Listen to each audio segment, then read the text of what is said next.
Hola, hola, ¿qué tal? Muy buenas noches, estimados hermanos y hermanas en el Señor. Reciban un afectuoso saludo de paz y de bien en este martes 19 de noviembre de 2024, 7 de la noche, un minuto. Yamiña Traña, bienvenida.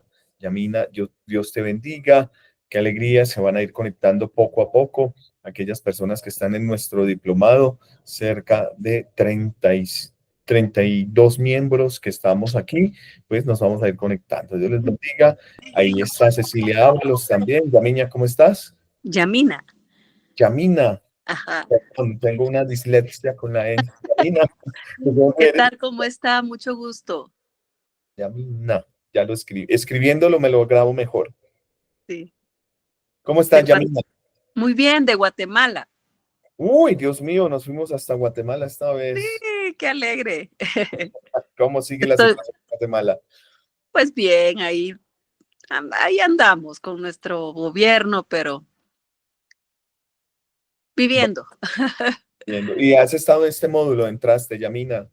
Hasta Aquí. ahorita entré, pero ya me mandaron las 12 clases anteriores y estoy muy contenta. Estoy muy contenta de poder recibirlo. Ah, bueno, listo. Entonces vamos a ir iniciando. Yamina, bienvenida. Ya nos Muchas conocemos gracias. mejor. Muy bien. Mi nombre es José Villalobos, ¿vale? Para que- Vale, está bien. Bueno, muy bien. Clara Ábalos, bienvenida. Dios te bendiga.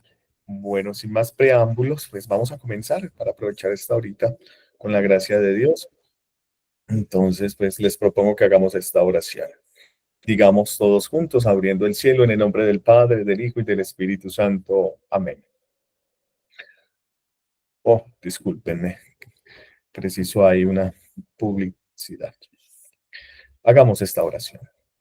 Oh Creador inefable, tú que eres la verdadera fuente de luz y soberano principio de la sabiduría, dígnate infundir en las tinieblas de mi entendimiento un rayo de tu claridad, apartando de mí la doble oscuridad en que he nacido, el pecado y la ignorancia.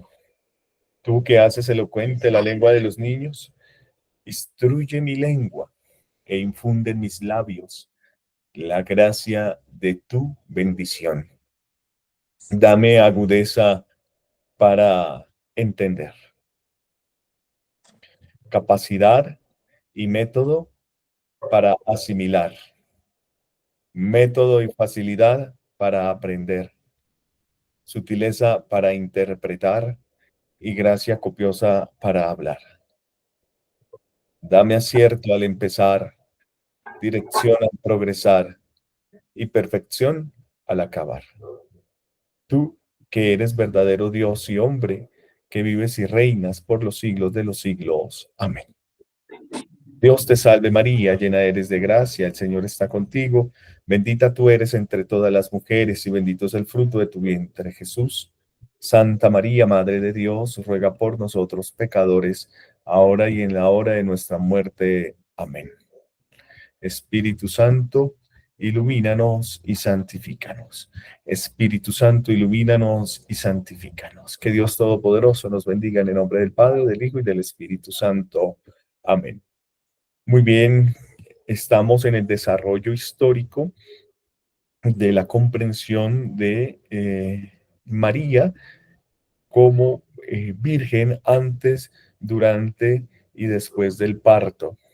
Así que hemos venido pues en una secuencia que nos ha invitado a pensar así desde el concilio de Éfeso a la Reforma Protestante. Hoy vamos a ver desde la Reforma Protestante hasta nuestros días.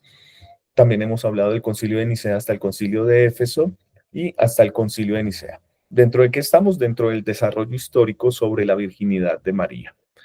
Ya en la primera clase tuvimos que haber hablado eh, sobre algunas dificultades exegéticas y la virginidad de María en la escritura, ¿sí? Pues hoy vamos a hablar precisamente de la Reforma Protestante hasta nuestros días. Y vámonos a ir hasta el siglo XVI, mitad del siglo XVI, año 1555, donde tenemos allí una bula, la bula Cum Quorindam, ¿sí? Cum quorundan. Ahí lo pueden leer en la diapositiva, lo he puesto para que ustedes pues también lo puedan tener, porque algunas personas que están aquí pues son bastante comprometidas y van y buscan la bula. Sin embargo, yo les hablo aquí un poquitico de la bula de 1555 del Papa Paulo IV. En esa bula tenemos algo muy querido, y es que es una forma en cómo se le contesta a los protestantes por sus errores. Habíamos visto que la reforma protestante, ¿no? Pues hace parte en principio de querer a María. Sin embargo, ya después de estos mismos protestantes van saliendo a decir que no importa María en la obra de la salvación, en la obra de la redención. Entonces lo que hace Pablo IV es que les dice, pues les condena y les dice que la Beatísima Siempre Virgen María no concibió por obra del Espíritu Santo, sino como los demás hombres del semen de José. Vuelve Pablo IV a recordar pues, como las palabras de Ireneo de León, y dice, ni permaneció siempre en la integridad de la virginidad, es decir, antes del parto, en el parto y después del parto. Entonces, eso es lo que afirman los protestantes, que no concibió, que fue un parto como los demás, procreado biológicamente, y que no tuvo la integridad de la virginidad. Entonces, por lo tanto, ni es virgen antes, durante y después. Pablo IV entonces va a defender esa posición y va a contraatacar. Después va a venir Clemente VIII. ¿Sí? Clemente VIII va a ser también muy consentidor de esta propuesta del dogma de María como virgen, y nos dice lo siguiente, aquí lo tengo, yo lo he escrito para ustedes, que el tercer artículo del credo, en donde se dice, nacido de María virgen. Y eso es una gran novedad para Clemente VIII, ya que el Hijo de Dios salió del vientre de la madre al fin del 9º mes, sin dolor ni menoscabo de la misma madre, no dejando señal alguna de su salida, y por esto se dice que la madre de nuestro Señor Jesucristo fue virgen antes del parto, en el parto y después del parto. Bien, entonces digamos que estas son las dos grandes contestaciones, siglo XVI, principios del XVII, en contra de la posición protestante que se iba en contra a la virginidad de María Santísima. Fijémonos ahora en algunos planteamientos modernos insuficientes que habíamos mencionado la vez pasada, y por eso he comenzado un tanto rápido, pues como para volver a recordar. Tenemos a los racionalistas del siglo XIX, a los modernistas de principios del siglo XX, que nos afirman con el método histórico crítico que Jesús definitivamente es un mito cristiano. La idea de Jesús, bueno, en realidad que la idea de que Jesús haya nacido de un parto totalmente virginal, pues es como algo ficcioso, algo que se le quiere ofrecer, que quiere ofrecer el autor, tanto cuanto lo quiere embellecer de alguna divinidad, pero que verdaderamente esto no existió, que eso había surgido más bien en contestación a los griegos, a los egipcios, a los persas. Y otros, pues, dicen que este mito fue de los primeros cristianos, obviamente, como dije, a divinizar a Cristo. No obstante, la concepción virginal de Jesús, tal como se ha sido enseñada por la Iglesia Católica, va pues a diferir diametralmente de todo ese mito pagano, y el concepto mismo y el hecho de la concepción virginal son exclusivamente cristianos.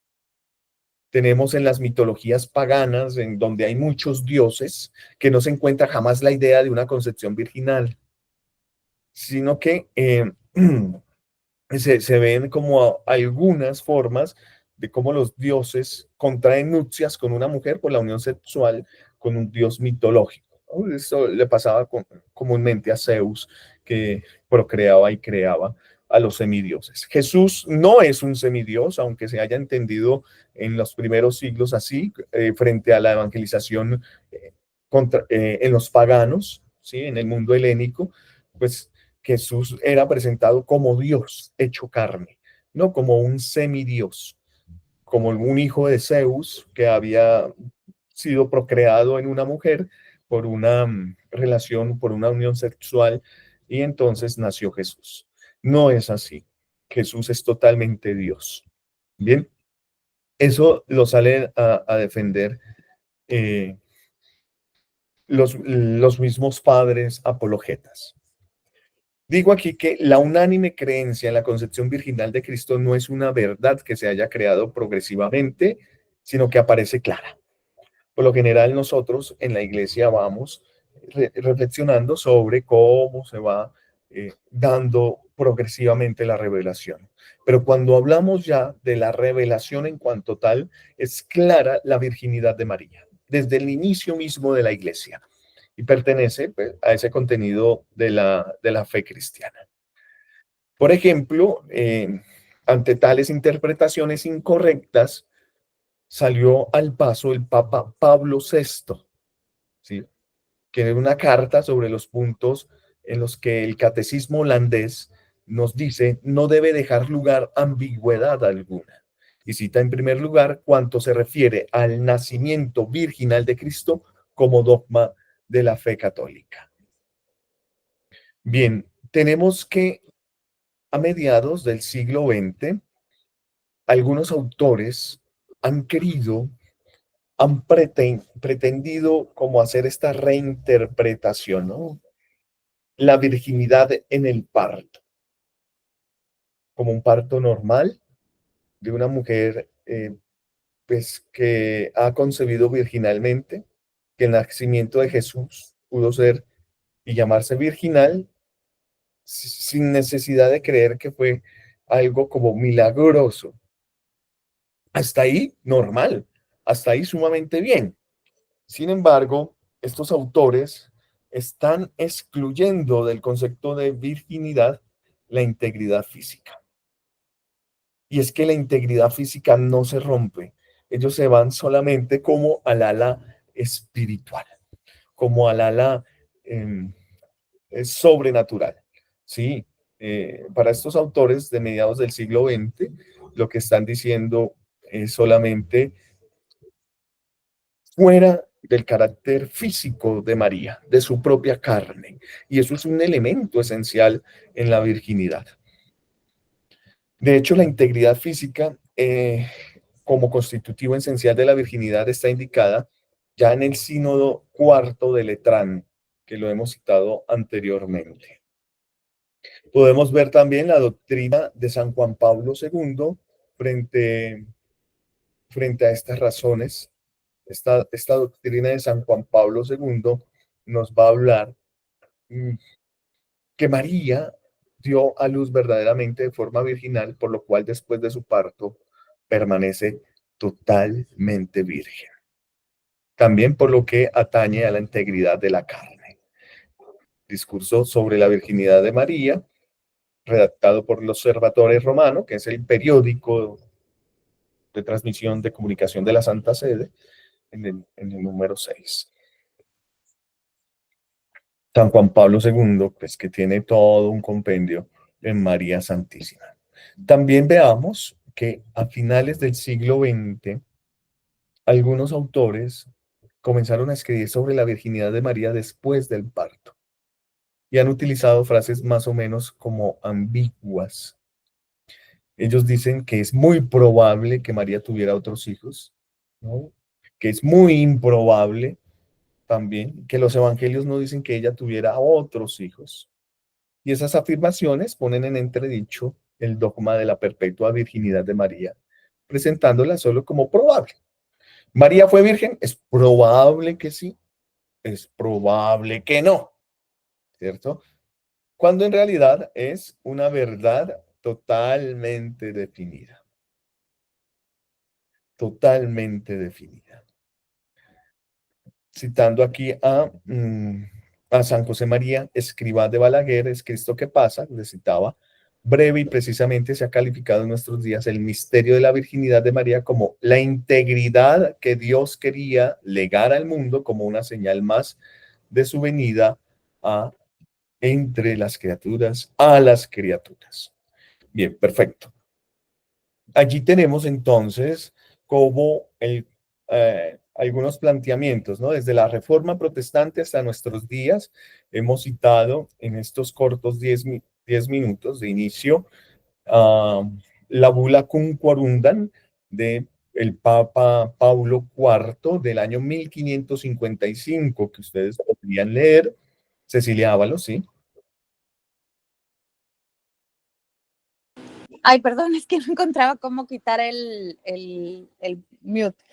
Eh, yo una vez leí sobre el protoevangelio de Santiago y Sí, mencionaba una historia en la que una partera intentó revisar a la Virgen después de su parto y que se quemó su mano al solo intentar pues penetrar eh, a través de Elías. Y que de hecho el primer milagro de Jesús es la sanación de la mano de esta persona. sí, precisamente, pues es un texto apócrifo, ¿sí?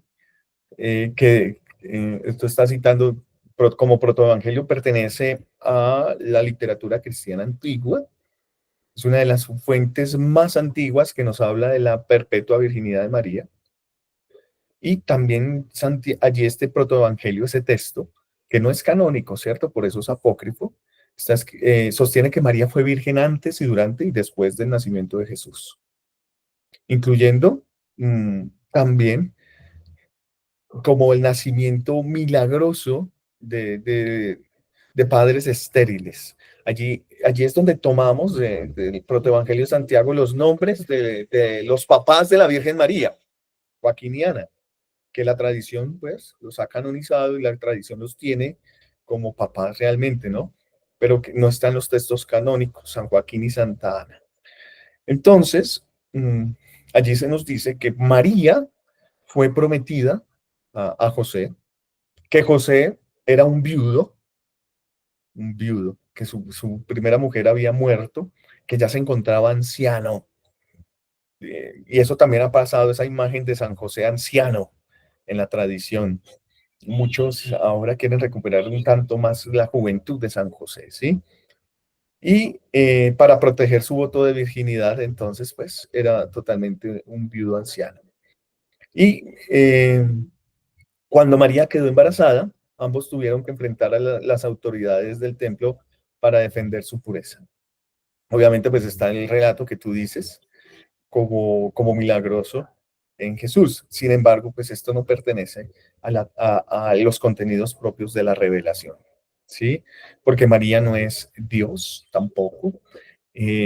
María pues podemos pensar que fue concebida sin pecado original, pero entonces ya Santiago en este protoevangelio está hablando que Ana también fue concebida sin pecado original y que seguramente Joaquín no tuvo relaciones sexuales. Entonces estamos teniendo una cadena de inmaculadas concepciones, de virginidades perpetuas y no, en María Santísima se da el hecho eminente, se da la singularidad de la virginidad, no en otra criatura, ¿cierto? Y eso es lo que nosotros creemos efectivamente. Gracias, Clara Ábalos, por tu intervención. Bueno, si alguna persona también quiere ayudarnos, quiere opinar, pues con mucho gusto puede encender su micrófono. Bueno, pues que estábamos hablando, ¿no? De cómo se va defendiendo de la reforma protestante hasta nuestros días, un tanto, con el magisterio, porque estamos en el desarrollo histórico del dogma. Entonces, por eso con el magisterio pues se va defendiendo. Que María nació, y esta es la novedad, que de María nació el Hijo de Dios al fin del 9º mes, sin dolor ni menoscabo de la misma madre, no dejando señal alguna de su salida. Y por eso se dice que la madre de nuestro Señor Jesucristo fue virgen antes del parto, en el parto y después del parto. Estas son palabras de Clemente VII frente a un mensaje sobre la virginidad de María. Pues qué decir ya de los racionalistas del siglo XIX, los modernistas del siglo XX, pues que van a negar totalmente esto. Y otros van a confundir ya con las palabras, ¿no? Estamos en la ilustración, hijos de la ilustración y de la modernidad. Entonces ya podemos decir, es probable, es muy probable, es un sí o un no. Como que se vuelve un tanto relativo, tanto que la teología se puede explicar con el sí y no, porque es un misterio. Dios es un misterio, la virginidad en María es un misterio, y quien investiga el misterio cae en otro misterio y así mismo va ahondando en el misterio. Es diferente el misterio al enigma. El enigma se puede solucionar, el enigma se puede encontrar pues, resuelto. El misterio no. Entonces, a los teólogos les queda muy fácil decir es probable o no es probable. Sin embargo, hoy en esta clase estamos diciendo no podemos decir que es tanta probabilidad del sí o del no, sino que es una verdad definida, totalmente definida.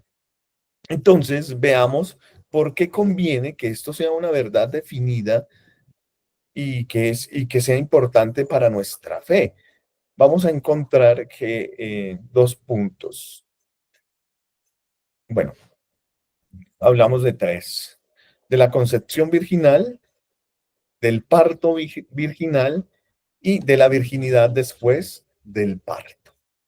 Esto va a ser, pues, nuestra, así como esta sesión que nos va a ayudar bastante, ¿no? Porque siendo la encarnación del verbo un misterio, vuelvo y lo digo, no es posible al entendimiento humano comprender adecuadamente las razones últimas de por qué se realizó virginalmente. Dios no nos ha revelado los motivos de esa concepción virginal. No obstante, sin embargo, muchos teólogos, teólogas también, han intentado descubrir algunas razones de conveniencia por las que el verbo tomó carne, se hizo hombre de modo virginal y María conservó la virginidad en el parto y perpetuamente.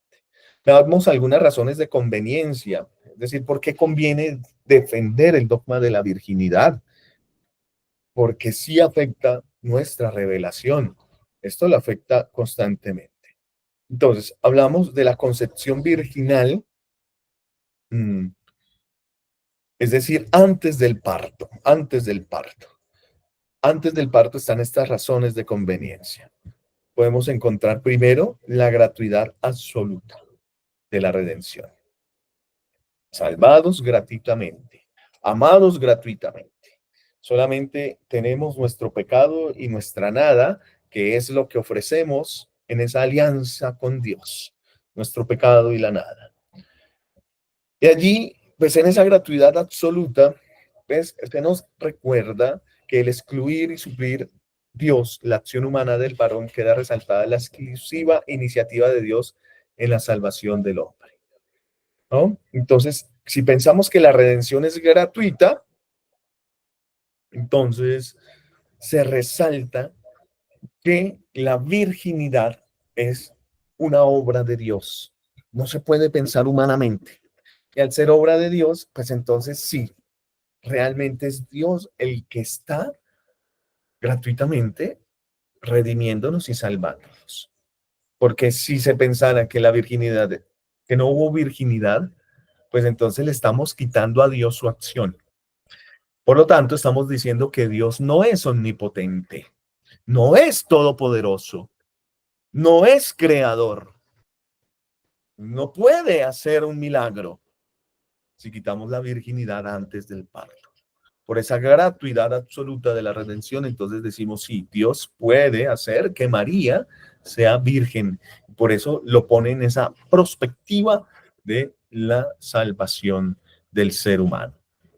Segundo, podemos encontrar que el Salvador, es decir, Jesucristo, el Mesías, el Cristos, Jesucristo de Nazaret, no es obra y fruto de los hombres, sino de Dios. Por lo tanto, el Salvador es Dios totalmente. Si le quitamos la virginidad a María, quitamos que Jesucristo sea Dios. ¿Listo? Porque estaremos entonces diciendo, junto con el Evangelio de Mateo también, perdón, con el Evangelio de Tomás, que es también un apócrifo, estaremos diciendo pues que Jesús ni siquiera tenía en su conocimiento, en su niñez, en su adolescencia, pues la idea de que él era Dios, sino simplemente un hombre, un ser mortal común y corriente que simplemente tuvo una buena educación religiosa y por lo tanto se mostró como hijo de Dios, pero que él no era Dios. Afecta nuestra revelación. Al decir que María es virgen antes del parto, entonces estamos diciendo no es fruto de María. También dice allí Tomás que María fue violada. Entonces, Ave María Purísima. Entonces, es fruto de un hombre. No, realmente es fruto de Dios. Veamos también cómo esto nos ayuda y es que en la concepción de Cristo se anticipa y prefigura el estado definitivo escatológico, ¿no? El final de los tiempos, cómo nosotros vamos a ser redimidos en el cielo, cómo vamos a ser nosotros como ángeles de Dios. No vamos a ser ángeles de Dios, vamos a ser como ángeles de Dios. Ahora, escatológicamente, no podemos decir el que muere es un ángel o el niño que fallece es un angelito. Es bonito decirlo, y pues sé que está en nuestra piedad popular. Tenemos un angelito en el cielo, un ángel que nos custodia. Qué lindo. Pero nosotros somos diferentes a los ángeles en la creación. Los ángeles son seres espirituales, no corporales, va a decir el doctor angélico Santo Tomás de Aquino en la Suma Teológica. Mientras que los seres humanos somos seres espirituales corporales. Es decir, tenemos cuerpo. Más que tener cuerpo, somos cuerpo. Tú eres cuerpo. Más que tener, es que eres cuerpo. Y eso también escatológicamente nos va a ayudar en la redención. En la redención. En la redención y en la salvación. Somos cuerpo. Entonces, ¿qué estamos diciendo aquí? Que vamos a ser como ángeles de Dios, quiere decir que vamos a ver a Dios, que vamos a estar dentro del misterio de Dios. La iglesia lo interpreta diciendo que vamos a ser partícipes de la naturaleza divina. Y los teólogos espirituales dicen vamos a ser deiformes, cristoformes. Nos atreveríamos a decir como marioformes en María, ¿no? De la forma de María, de la forma de Cristo, de la forma de Dios. Por eso en la concepción de Cristo está anticipando y prefigurando ese estado definitivo de nosotros. Sin pecado, sin mácula, sin mancha alguna. Por eso escatológicamente hablamos de las postrimerías o los novísimos de cielo, purgatorio e infierno. Y cómo el purgatorio es una antesala del cielo para quitar la mancha del pecado, la mancha de las como culpas que nosotros hemos tenido en nuestra alma por el pecado. A pesar de que nosotros tengamos la absolución con el sacramento de la reconciliación, de la confesión, queda una culpa, que es lo que vamos a purgar nosotros en el purgatorio, que es dogma de fe del Concilio de Trento. Lo creemos. Bueno, todo eso hace parte de esa anticipación y prefiguración de cómo nosotros vamos a estar en el cielo. Por eso en María Santísima esa virginidad es totalmente casta, es decir, ordenada al amor de Dios. La castidad quiere decir eso. Castidad es ordenar los amores al amor de Dios y desde el amor de Dios interactuar en todas nuestras relaciones, en todo lo que hacemos. Y en esa castidad algunos optan por la vida matrimonial. Los matrimonios deben ser castos. Castos también los sacerdotes religiosos y religiosas. Pero en esa castidad, quien se consagra a Dios en vida consagrada o en vida religiosa o en vida sacerdotal, en esa castidad hace su promesa o voto de celibato, ordenados hacia Dios. no privándose de su sexualidad, sino ampliándola aún más, porque la sexualidad no se reduce al acto genital únicamente. Entonces se anticipa y prefigura ese estado definitivo que seremos como ángeles de Dios. Una vez explicado esto, también vemos que es conveniente que aceptar a María para concebir por obra del Espíritu Santo al Hijo de Dios se representa y realiza el paradigma de la entrega absoluta y fecunda del ser humano a los planes salvíficos de Dios. Es el fiat de María. Es lo que queremos nosotros. Por eso María es madre y maestra, como es la iglesia, porque nos enseña, nos prefigura, nos ayuda, ¿cierto? Es perfecta discípula, perfecta misionera. Se representa y se realiza ese paradigma de la entrega absoluta, pero una entrega fecunda. Todo lo que escuchaba María lo guardaba en su corazón. Allí también hay castidad, hay virginidad ante todo, guardaba en su corazón y eso lo ponía en la acción. Eso quiere decir fecunda. Y así, pues, hay una disposición de una criatura a los planes salvíficos de Dios que nos lleva a nosotros a pensar que sí podemos realizar también esa parte de mantenernos en la virginidad, en la castidad y en el celibato, en la obediencia y en la pobreza para seguir a Dios nuestro Señor. Todo esto entonces conviene pensarlo en María Santísima. Si rechazáramos el dogma de la virginidad, pues estaríamos hablando pues, que no se puede llegar realmente a compartir con Dios en una entrega absoluta. Si rechazamos esto, pues nos tenemos la esperanza de compartir con Dios en la vida eterna. Si rechazamos esto, estamos negando la obra salvadora de Jesucristo y estamos negando su divinidad. Y si rechazamos la virginidad, estaríamos pues rechazando la gratuidad absoluta de la redención. Hablemos ahora del parto virginal, es decir, durante el parto.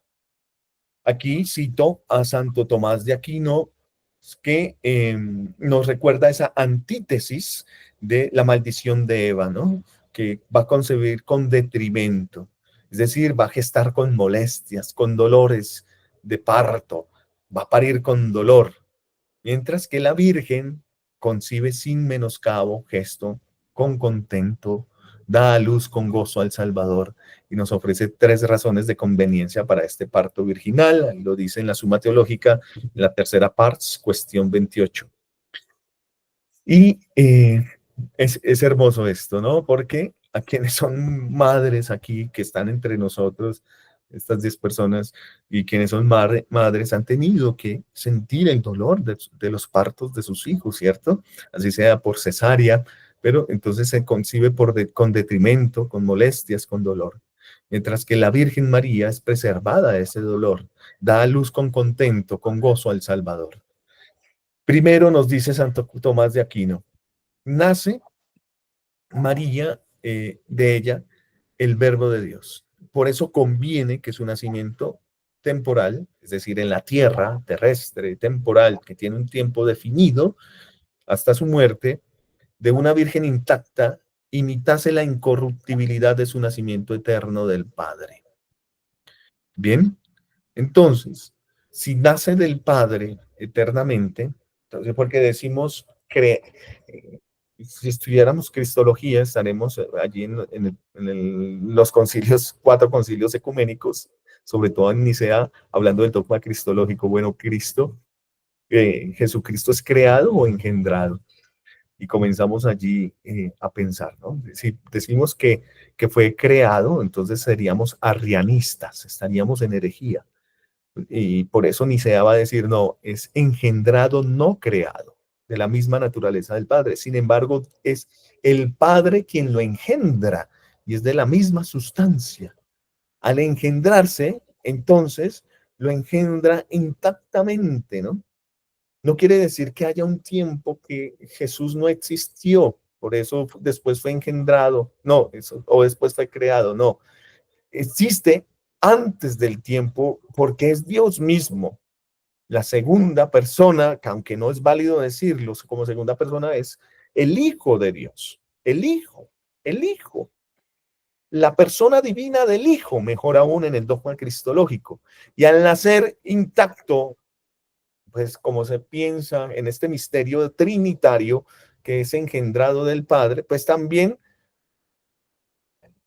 en la madre está ese nacimiento mostrándose la gloria del Padre, ¿sí? Se imita la incorruptibilidad con la que fue engendrado en la eternidad desde el Padre, para que en un momento justo viniese por medio de una doncella, por medio de una virgen.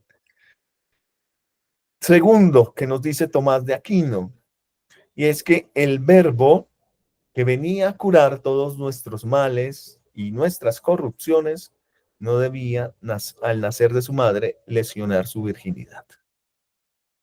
Excelente, porque entonces nos muestra también, más que algo moral, bueno, más que algo físico, diría mejor, algo moral, ¿sí?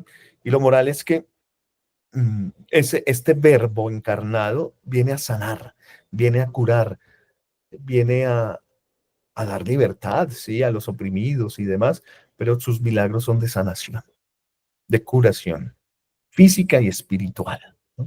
Por lo tanto, no se puede comprender que haya lesionado a su mamá, ¿sí? Que haya lesionado su propia virginidad. Si nosotros decimos lo contrario, decimos, no, fue un parto normal, María pues tuvo que haber sufrido, haber dado a luz allá con dolores de parto, eh, seguramente los tuvo o no los tuvo. Yo me pregunto, ¿no? Aquí en la parroquia el año pasado hicieron los jóvenes, el grupo juvenil, mm, una representación, ¿no? Teatral para mostrarle a la comunidad el Belén, ¿no? El nacimiento del niño Dios. Eso fue pues para terminar las novenas el 24 de diciembre, en la noche, en la misa de las vísperas de la Natividad, la misa de Nochebuena. Y los jóvenes hicieron así a María entrando como a la pesebrera. Ay, ay, ay, ay, ay, ay, me duele, José, ya va a dar a luz, me duele. Y yo me quedaba pensando, bueno, pues realmente así sería el, la, el parto de Jesús. Y después como que nace el niño y ¡guau, guau, guau! Bueno, excelente representación, ¿cierto? Pero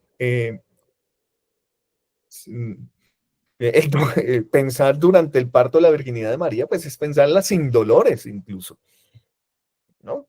No, no, si nos vamos ya muy legados a lo que piensa el dogma, pues no tendríamos que representar a María diciéndole a José, pues que ya tiene dolores de parto. Bueno, esto es totalmente discutible, ¿no? Porque, pues, recuerden que estamos en el año 2024 y pues se puede decir, no, pues usted cómo va a hablar de eso. Obviamente nació con dolores. Y yo, pues, por medio de la fe, yo digo, no, Él viene a curar todos nuestros males, no debía ni lesionar su virginidad, no podía emitir ningún dolor en su madre. Y tercero, el verbo encarnado que manda a honrar a los padres, ¿cierto? Eso está en el Evangelio, quien honre a padre y madre, pues tendrá una gloria, tendrá un premio, ¿no? Ustedes ya saben cuál es, tendrá larga vida, ¿no?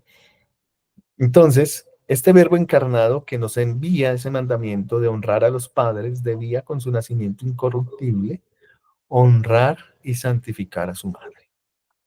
Bien, entonces estas son las tres razones de conveniencia que he tomado de Santo Tomás de Aquino, que enseña que contrario a la maldición de Eva, bueno, maldición sí, porque se aparta de Dios, pues tiene que concebir con dolores, mientras que María no. María no. Bien, eso queda claro. No sé si sea nuevo para ustedes el pensar eso. Lo digo con ese ejemplo de cómo los jóvenes interpretan pues el parto de Jesús en la Navidad que próximamente vamos a vivir. Y vuelvo a citar a Santo Tomás y con esto pues damos la oportunidad a algunas preguntas, opiniones, aportes con respecto a esto, así que váyanos recogiendo. Y es la virginidad después del parto.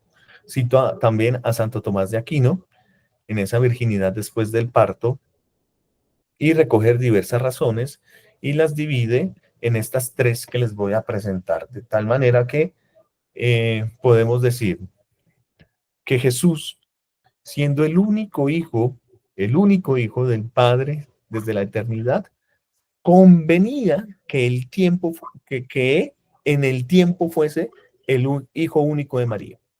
Entonces Tomás lo que va es a decir, ¿cuántos hijos tiene el Padre? Uno nomás. Tú y yo, ¿qué somos entonces? Somos hijos en el Hijo. Somos hijos por adopción. Somos hijos adoptados, ¿cierto? ¿Cuántos hijos? Uno nomás. Por lo tanto, conviene que en el tiempo, es decir, en la historia, en la encarnación, fuera el hijo único de María. No tuvo más hijos.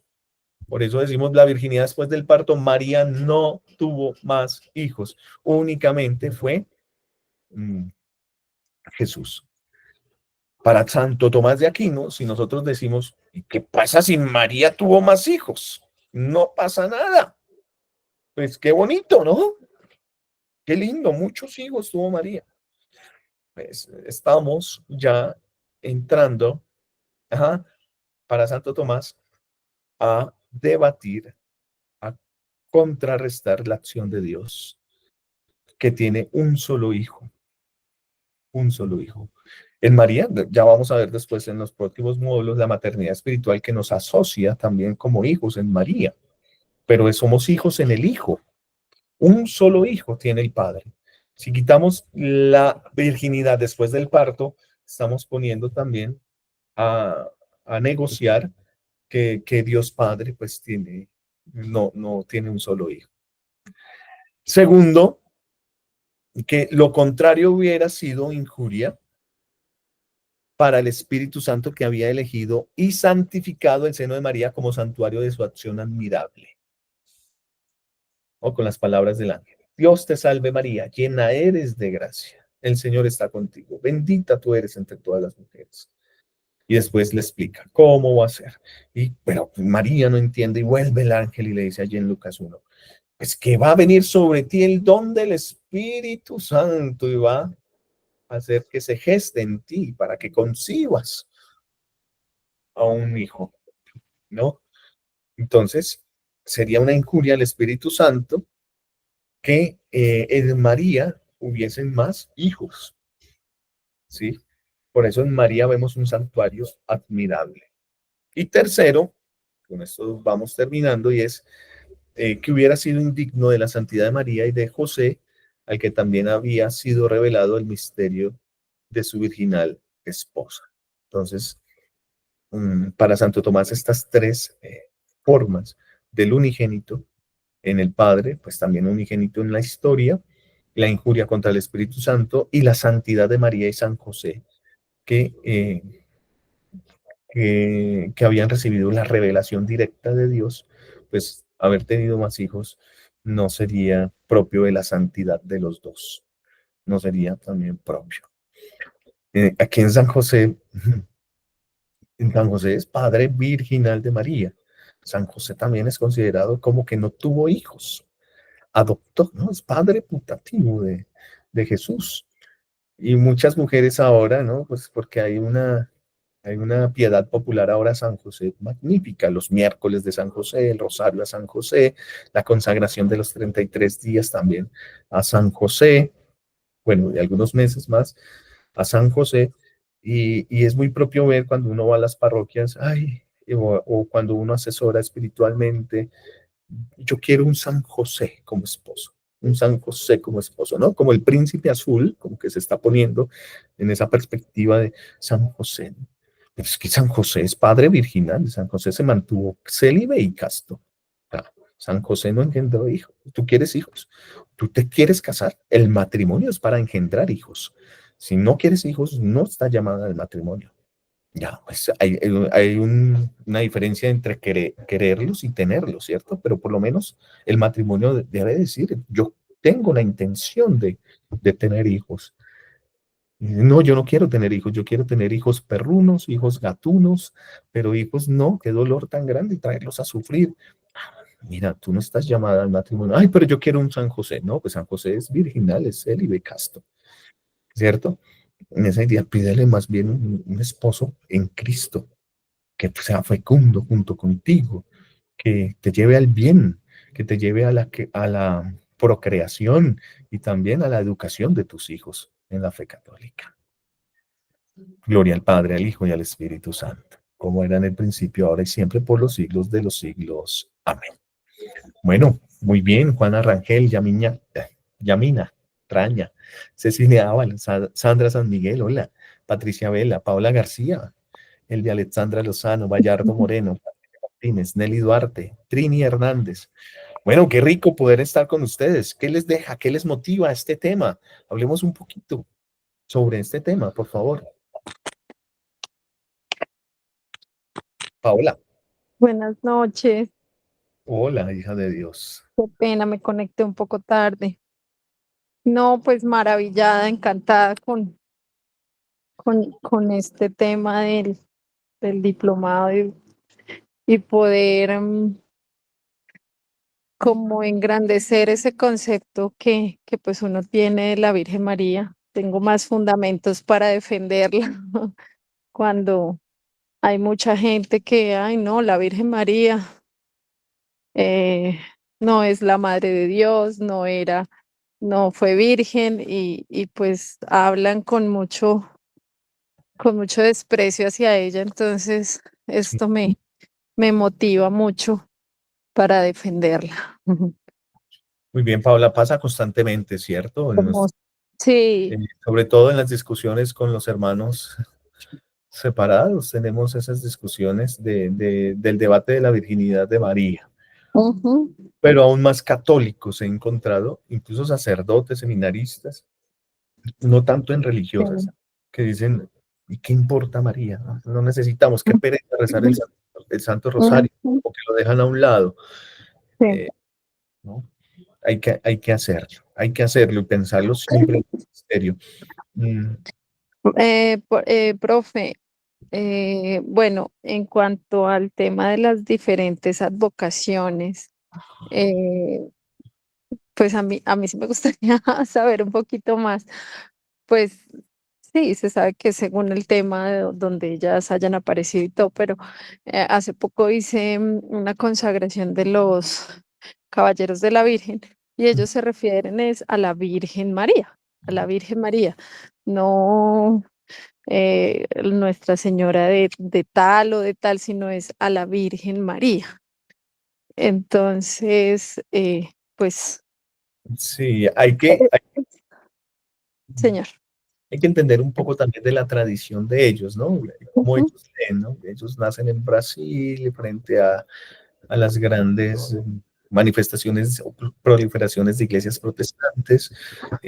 No se llaman caballeros de la Virgen en principio, se llaman ujú, familia sociedad de iglesia, me parece que es el nombre. ujú, Ya después ujú, comienzan a tener problemas en Brasil, comienzan a buscar también oportunidades en Latinoamérica, porque se presentan como una parte militante, incluso sus vestidos ujú. son con botas, como Sí, si estuvieran en las es bastante llamativa, ¿no? Con bastante, una cadena colgada y en la tienen cintura. una disciplina militar hasta para Ah, rezar, sí. para vestirse, para peinarse, para actuar, para relacionarse. ¿Sí? Tienen una disciplina total Ajá, que ha sido bastante cuestionada. Sin embargo, pues han llevado a grandes obras y conversiones, ¿no?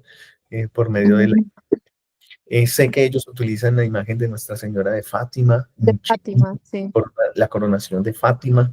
Fátima que tiene pues grandes misterios en esas advocaciones y que por lo menos el primer sábado del mes nos invita Fátima a rezar en los rosarios de Aurora, que poco se hace, Ujú, en que, en que sí. hay que hacerlos. Ellos promulgan eso, tienen un marketing social Mucho. exclusivo, totalmente divino, porque te cogen tus datos y comienzan a bombardearte con regalos, con tarjeticas, con mensajes para que tú dones también. Y es Ujú, magnífico. Mm, Ese marketing social, te llaman el día de los cumpleaños, te festejan y después te dicen, puedes dar un aporte de de Voluntario. $10, puedes dar otros $10 para que ya sean 20. Mira que las obras son grandes. Y todo eso lo hacen y es bonito, ¿no? Porque también ayuda a la obra. No podemos decir que estamos enriqueciendo. Y todo esto con la Virgen María. Muchos Sí, teólogos místicos pues han dejado un poco a estas personas. Sin embargo, estamos llamados a dialogar siempre, a dialogar, a mm, conocer, como tú has hecho la consagración, pero no ujú, podemos decir que somos de este o de este, sino que somos ajá, cristianos, obviamente, que seguimos ok, a Cristo y que el camino, la mediación de María nos hace un tanto más fácil el camino hacia Cristo y que ujú, todos tenemos una espiritualidad de base, de fondo. Y yo tengo, por ejemplo, yo me crié con los agustinos, ¿cierto? Por aquí había una ujú, agustina y los agustinos tenemos a Nuestra Señora del Buen Consejo. Los sí, agustinos, los agustinos tenemos a Nuestra Señora de la Consolación y Correa. Cuenta la historia que se le apareció la Virgen a Santa Mónica y le dijo, mire, con esta correa le va a dar duro a Agustín para que se convierta. Y ay, por eso el hábito de los agustinos tiene una correa. sí, Eh, Nuestra Señora, incluso del Perpetuo Socorro, las diferentes advocaciones, manifestaciones que se han dado, parten más de las experiencias espirituales que nosotros tenemos como base, ¿sí? sí, Entonces, pues tú has tenido esta experiencia con Nuestra Señora de Fátima, seguramente, la Virgen María, y ujú, vale la pena decirlo, claro, en ujú, últimas es la Virgen María, no hay otra sí, Virgen que nosotros celebremos, ya decir Virgen sí, Santa Marta, cuando pasa en la piedad popular, ¿no? De Santa Marta no fue virgen, de hecho, no se puede pensar ujú, como virgen. La sí, Virgen María. Tenemos diferentes actividades. ¿Vale, Paola? No sé si respondo, no sé si va. sí, sí, sí, bien, gracias. Pero entonces, antes de conocer una manera de una advocación y eso, preguntarte un poco por la historia de la comunidad, de las personas que están haciendo esta promulgación, ¿vale? Ya, ok, sí, señor. Bien. Patricia Martínez. Gracias. Sí, padre, bueno, sí, profesor. Pues yo también hice la consagración con los heraldos del Evangelio o caballeros de la Virgen y están basados en San Luis María Griñón de Montfort, Sí, ¿sí? Entonces, para eso está el devocionario y con ese nos seguimos para la consagración. sí, Entonces, tienen una base, sí, como usted lo dice, ponen a Nuestra Señora de Fátima, pero también hablan mucho de la Madre del Buen Consejo. También se fijan ellos mucho en la Madre del Buen Consejo. Y por eso tienen varios podcasts para que explicar. De hecho, estuvieron hace poco aquí en México con Nuestra Señora de Guadalupe, qué lindo. que la expusieron también.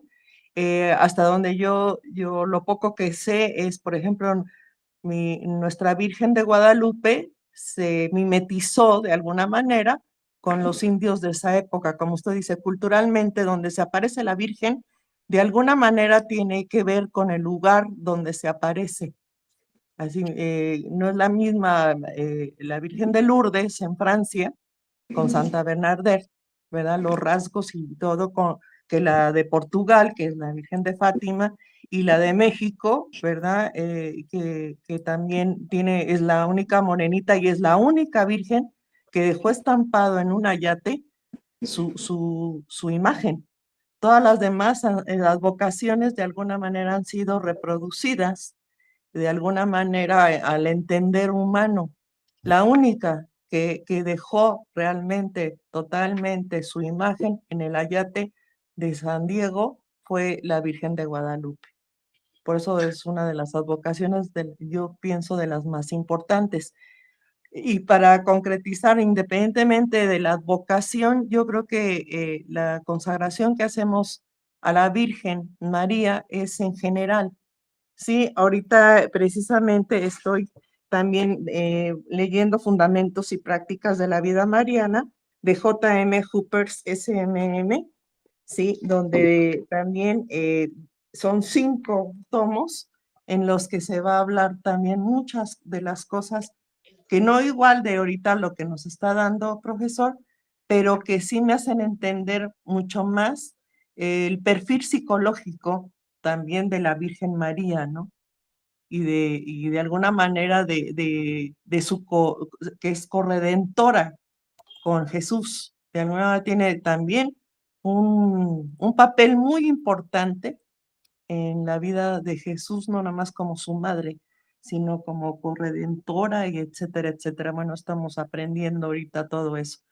Entonces, bueno, esa era, y pues yo sí sigo mucho a los heraldos del Evangelio o caballeros de la Virgen, me gusta su disciplina, me Ujú. gusta el que tienen una manera de explicar con cada padre que da la misa muy concreta y te dejan con un buen sabor de boca, o sea, con cosas para reflexionar. Entonces, bueno, nada más quería decir eso de que la congregación está basado en San Luis María de Griñón de Montfort, ¿sí? Y ya Bueno, sus orígenes, pues ya se acaba de morir ahorita su líder espiritual, hace el 1 de noviembre, acaba de fallecer, así es. Jean-Claude, y bueno, pues tienen todo un bagaje muy fuerte culturalmente hablando. Gracias. No, muchas gracias a ti, muy bien, muchísimas gracias que estés allí también.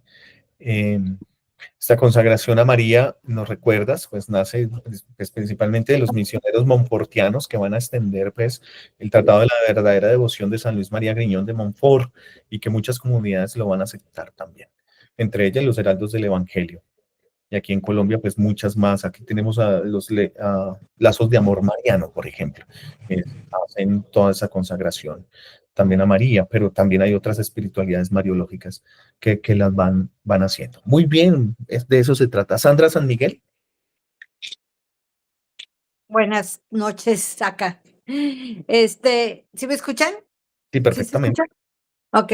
eh, Tomando, bueno, viendo sobre lo de la virginidad de María en el parto, recordaba, se me quedó muy grabado hace mucho tiempo, hace muchos años, un predicador daba un ejemplo muy claro de la virginidad de María en el parto. Decía que así como un rayo de sol atravesaba un cristal de la ventana de un vidrio, que así fue como realmente nació, o sea, nació Jesús, o sea, lo traspasó a el vientre de María como el rayo del sol, sin romperlo, sin estrellarlo y sin hacerle daño. Y quería compartirles esto que a mí se me quedó bien grabado, fue hace muchísimos años. Me impactó mucho porque dije, ay, que, o sea, como es más claro de explicar, porque en ese tiempo me tocaba mucho dar temas sobre María en los querigmas de jóvenes, y entonces siempre lo sacaba. Entonces, pues, para compartirles nada más. Bueno, muchas gracias, querida hermana. Pues precisamente se trata de eso, ¿no? La vida de los santos, la vida de los Sí, santos que hace traspasar, pues, esa luz que es Cristo realmente. así es. Y que en ella podemos encontrar, pues, qué perfecta santidad, santidades en María.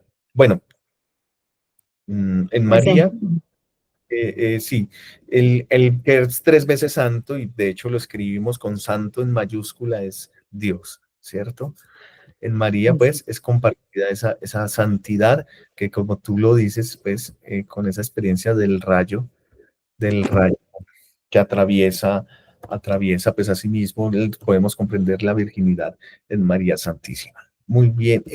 Nelly Duarte, para darte la palabra. Gracias, Sandra. Hola, mi profe, buenas noches a todos. Qué pena que me conecté tardísimo, Tranquila. pero bueno, con la bendición de que puedo volver a tomar mi clase normal, Qué rico. diferido.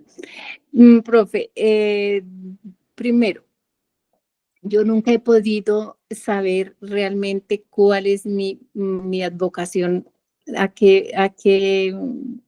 mi devoción, ¿cómo se dice? Te A la tocas. Virgen, sí. Bueno, a la diferente, sí. Sí. Yo nunca la he podido tener clara como muchas personas, no es que a mí mi Virgencita de Fátima, Guadalupe, no, pero soy una persona que siempre me dirijo a Mamita María Santísima, o sea, está en mi mente y en mi corazón, yo creo que de niña, esa fe, esa idea de la Virgen María, pero nunca me he podido inclinar hacia alguna vocación alguna. Entonces yo decía, ¿cómo hago?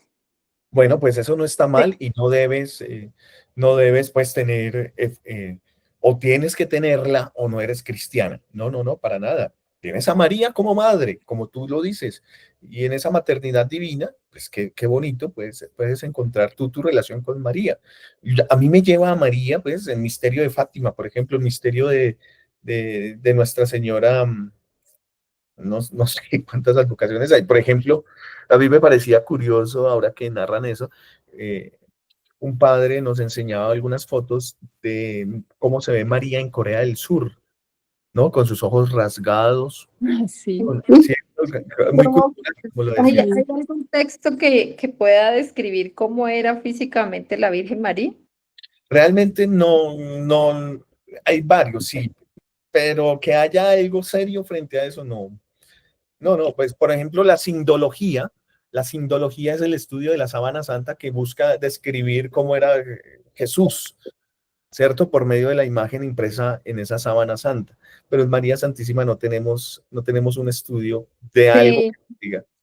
Ujú. y qué profe, y bueno, y yo otra es que bueno, yo lo admiro muchísimo y yo digo, wow, pero mi profe, ¿cómo sabe tanto? ¿De dónde tiene esa mente?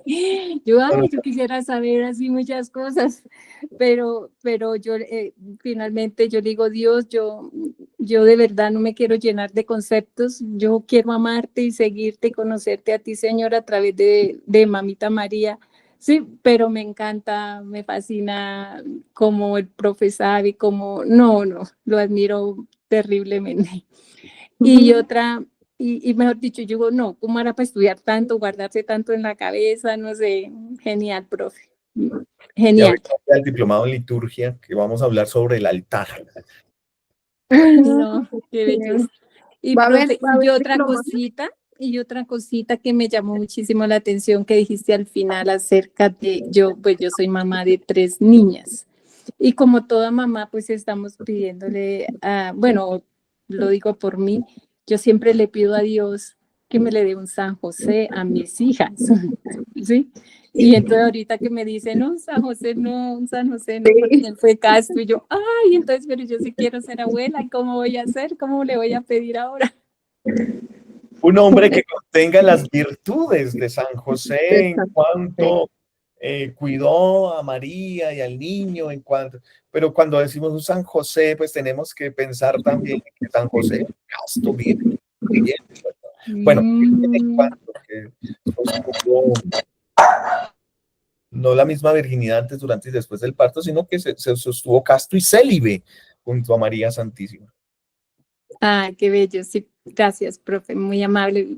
La Me tocó. quedó ahí esa partecita para analizarla y saberle pedir a Dios. Pero, por ejemplo, el Papa Francisco nos enumera en Patris Corde 7 virtudes grandísimas, ¿no? Entre ellas la valentía creativa de San José, la ternura de San José. Qué bueno un esposo con esas características, ¿no? Eso sí, muy bien. Ok. Mira, Sí, ahí presentándonos a la Santísima Virgen. listo, profe. Mil gracias. Bueno, muchas gracias, Paola. ¿Ibas a decir algo más? No, cuando el profesor decía que presentaban a la Virgen en China con los ojos rasgados, aquí en Colombia está la Catedral de Sal y hay un lugar donde están algunas vírgenes de varias ciudades y países. Y sí, muestran algunos a la Virgen María con el pelo así afro, largo, extraña. Entonces uno dice, no, esa no es. Esa no es la Virgen, porque No la me Virgen tiene es nada que blanca. decir a mí, ¿cierto? Exacto. Y me Sí, presentan una imagen que no, pues es mejor no, no tener sino la imagen de la Madre de Jesús como Madre pero nuestra.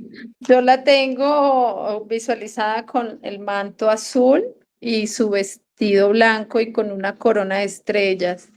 Y yo sueño constantemente con la Virgen que me habla, profe.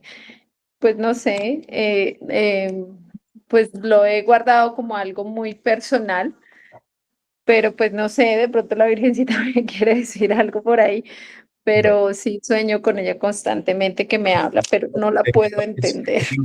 te invito a que escribas eso si lo recuerdas, ¿no? y que seas muy prudente a quién le cuentas. Sí, claro. No revelaciones privadas. Bueno, muy bien.